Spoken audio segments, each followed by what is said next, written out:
Hi friends. பசங்களுக்கு leave விட்டா எல்லோரும் ஊர் ஊராக சொந்தக்காரவங்க வீட்டுக்கு போவாங்க. நாங்கள் ஹாஸ்பிட்டலாக தேடி அலைஞ்சிட்ருந்தோம். என்னென்னு பார்த்தீங்கன்னா, சின்ன விஷயம் தானே அப்படின்னு நான் நினச்சது தான் என்னை பெரிய அளவில் கொண்டு போய் விட்டுருச்சு.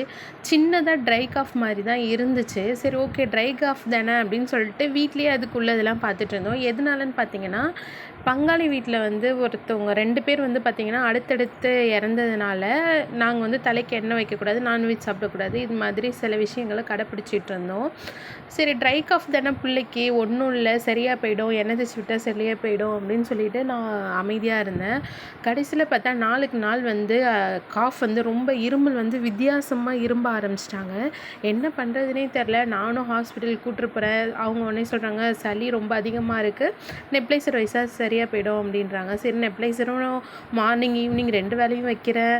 ஒன்றுமே சுத்தமாக சரியாகலை. இருக்க பார்த்திங்கன்னா இரும்பல் அதிகமாகிறதுனால வாமிட்டிங் அதிகமாகிடுச்சு. வாமிட்டிங்னால வயிற்றில் சுத்தமாக பிள்ளைக்கு ஆகாரமே இல்லை.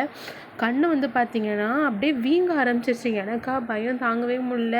அவங்க அப்பா வெளில இருந்தாங்க, தயவு செஞ்சு ஊருக்கு வந்துடுங்க, எனக்கு ரொம்ப பயமாக இருக்குது அப்படின்னு சொல்லி அவங்க அதுக்கப்புறம் எக்ஸ்ரேலாம் எடுத்து எல்லாம் பார்த்தா ஒன்றும் இல்லை, சரியாக போய்டும்னு சொல்லியிருக்காங்க.